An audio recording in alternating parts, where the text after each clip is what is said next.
Hey y'all, I'm Rae and this is Rae Reviews Things. Welcome back to the page. Thank you so much for listening in. Thank you so much for watching, whether this be your first video or yet another video that you've seen from me. I appreciate y'all.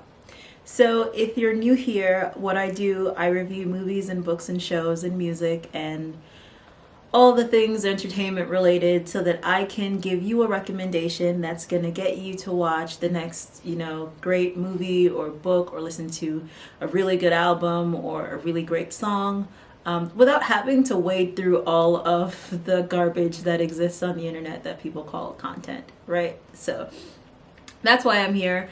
I'm here to help you along in that journey. So definitely give me a follow, give me a subscribe, whatever the kids are saying these days. Just make sure that you're keeping up with me on all the socials and all the things. And yeah. So today's review is actually going to be Ginny in Georgia. It's a new Netflix original. It came out a couple of weeks ago. It was one of those really big releases. It was trending everywhere. I saw a lot of ads for it on my social media. Saw a lot of people recommending it, a lot of white people, to be honest. Wish I would have paid attention to that, but I got a thick skull and I watched it anyway. But yeah, I'm here to give you my thoughts on the show. And yeah, I wrote down some notes, so if you see me looking down, don't be alarmed. I just want to make sure that I don't forget any of my thoughts because I had a lot of them. So I've distilled my thoughts down to like 4 main thought buckets that I can spend forever honestly talking about. So I'm gonna do that. Just give you the 4 main ones and then you can go off and talk about it with your friends if you've seen the show. And definitely leave me a comment and let me know if you resonate with anything that I said, if you've seen it. And if you haven't seen it, then I kind of want y'all to watch it and then come back to this video and then let me know if we're here or if we're not here.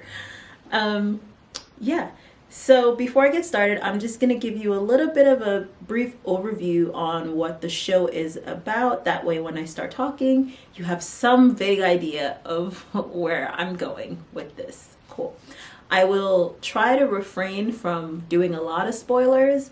If I don't think I'm going to really be doing any spoilers, but if I do, I'll definitely give you a little alert somewhere, maybe a little bell or something that lets you know to cover your ears or stop watching or something. If spoilers don't bother you, then never mind that and just keep on listening. All right, so teenager Ginny and her mother Georgia yearn to put down roots in a picturesque New England town after years on the run. So Ginny's about 15, I think, 15, 16. That's the daughter. The mom's name is Georgia. Think of them as like your side of the family that's a little bit shifty, a little bit shady. They don't really come around a lot because mom's somewhere. The kids are just doing whatever the hell they want to. Haven't seen them in a while. We don't really know where they live or what they're up to. They might pop in from time to time, but no one really invites them to the function because no one really trusts them with any of their valuables or any of their things, really. Think of it, it's in the vein of like a Gilmore Girls. So I would say like a third cousin, maybe twice removed, which means that there's this dynamic about sibling relationship, but particularly that exists between the mother and the daughter. So it's like I raised my daughter, but in turn my daughter's teaching me how to be an adult because I had my daughter at 15. Now I'm 30, trying to figure out how to make this life thing work. But it's not like Gilmore Girls in the sense that it's a lot darker. There's an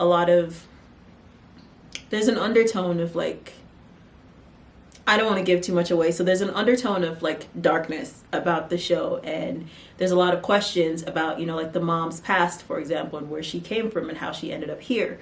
And so they explore that a lot in the show, which is pretty interesting, I think. Now I'm going to give you my 4 main thought starters and takeaways from the show. And yeah. So, number 1. Brianna Howie, which I think she's the woman that plays Georgia, the mom in the show. I think she's a phenomenal actress. I would actually watch her in whatever else she does, just off the strength of her performance in the show because I thought that she was really good. And I enjoyed her performance. I enjoyed learning about Georgia and how she sees Georgia and how she portrays her, and the sort of quiet strength that Georgia has, and sometimes not so quiet strength that Georgia has. And there's a lot of question around her and around who she is and how did she get here. And I think that the actress walks a good line between, you know, like tough and vulnerable. And for the character who's shrouded in so much mystery, I think that that's just like a perfect way to play her. To be honest, that's about the only positive thing that I have about the show. So, thought number 2. The script is just not well written at all. Without any frame of reference at all, just off the strength of episode 1, I could tell you that this show was written by a liberal white woman that would bet any amount of money that she got race, she got racism, she got diversity, she understood everything that there was to say about oppression, she understood a biracial experience, she understood the coming of age, trying to find my identity and my sexuality. She gets everything. And so she doesn't need diverse voices in the room, because she alone will handle all the representation that all the colored and all the others and all the minorities will possibly need. She got that for y'all, so y'all don't have to worry. That to me was very clear from after watching the first episode. It also read very, hey kids, how are you doing? This is me. I'm a 30-year-old woman that I clearly get what the kids are talking about today. I get the lingo and I get the language, and you don't have to worry because everything is on fleek. Am I right? That's literally how the dialogue between the kids are written, as in like it's cringy. I don't think any of the children that anybody knows today, not age 5, not age 15, not age 20, are talking like anything that's written in the show. So the script is out of touch. It's a couple of years dated minimum.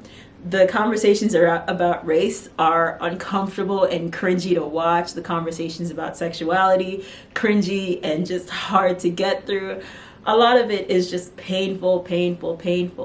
And it just, to me, read very clearly like they did not have diverse voices in the room when they were developing the script or developing the characters or writing about certain topics, because there's no way that if they did, the script or the show would sound like it does.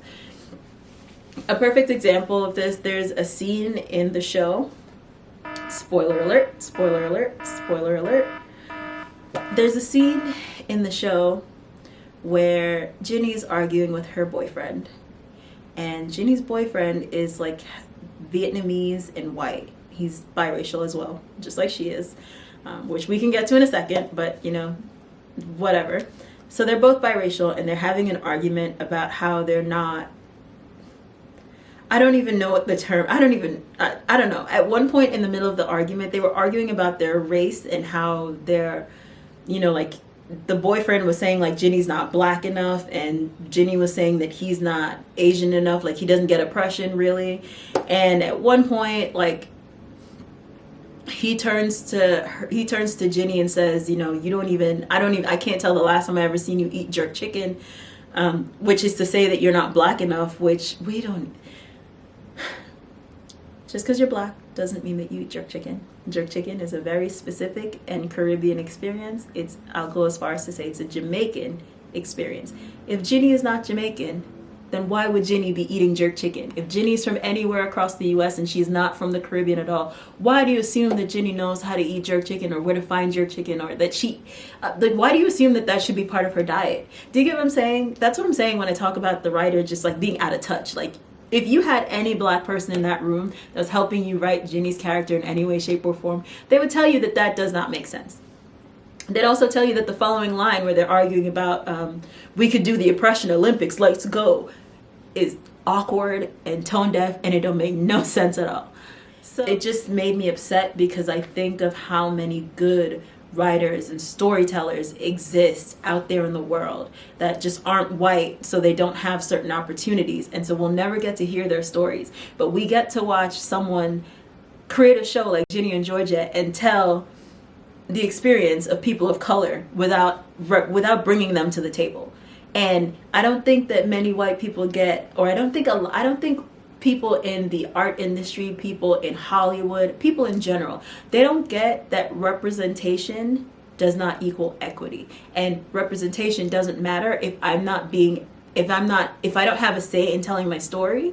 That's not representation, because what you're going to do is stereotype me and give me what you think that my character is. And it's weird that you want to talk about my lived experience without getting my opinion or asking me what my lived experience is. It's weird. It's strange, and it's very performative. It screams performance. It screams performance. It screams we don't actually care. It screams that we don't understand what this whole diversity and equity and inclusion movement is about, because if we did, we would have invited you to the table and we would not have tried to speak for you.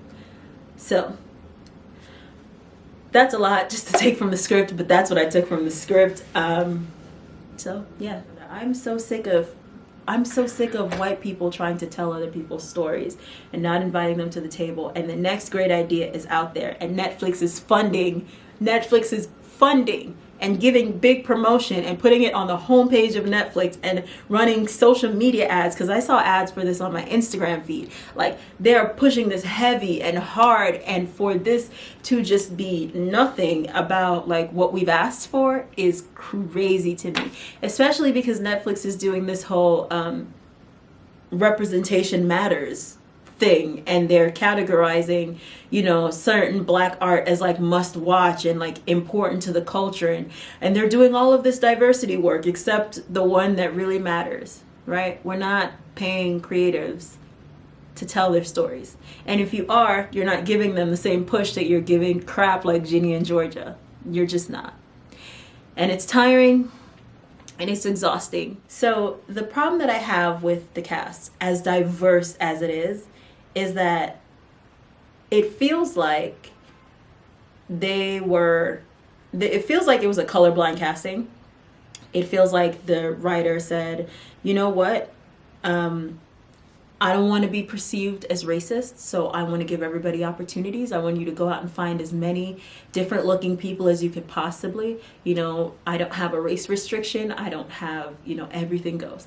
So they went out and they found this really diverse cast that most of them are secondary characters anyway, but they found this diverse cast, and then they came together and they said, okay, so now how can we write a story that's going to incorporate all of them without talking about their experience and making it like specific to them? How can we fit them into this shoebox of a story that I'm going to write about their experience? Because for the South Asian characters, for example, there is no mention of their history or their home life or the fact that they are not strictly American, right? They have a lived experience from their culture that they've brought with them. In the show, they don't have that. In the show, they just simply exist as plot devices for the main white characters to get through the show. That's one. And two, their backgrounds, they have no backgrounds. Nothing about them is fleshed out. So their cultural identities, if they have any, none of that exists because the show has completely erased that. Everyone gets a background story except for them. So yeah, definitely feels like a colorblind casting. And then the writer said, I'm going to write the most diverse story I can possibly, and I'm going to represent everyone, and I'm never going to ask them how they want to be represented, or if the story that I'm telling is realistic for their experience. There's no nuance to any of the different cultures that they represent on the show. It's just slap it on there and go for it, because representation. Woo. So that was a lot. I just said a lot, ranted a lot. So yeah, that's it for my review of Ginny and Georgia. Thank you so much for watching. Leave a message below in the comments, wherever that is, and let me know your thoughts. Let me know if you've seen the show. If you have, let me know if I'm completely off base with everything that I'm saying, or if you watched the show and also had similar ideas or thoughts that I did. Yeah, and I feel like that's it. You know, share it with a friend if you enjoyed the video. Definitely like it. And yeah, I don't know. You can find me on Instagram at Rae Reviews Things. You can email me at raereviews@gmail.com. You can subscribe to my YouTube, Rae Reviews Things. Yeah, all the things, all the places, everywhere that people find things. You can listen to my podcast, actually, Rae Reviews Things, on wherever you get your podcasts. Yeah. Bye. See you in the next video.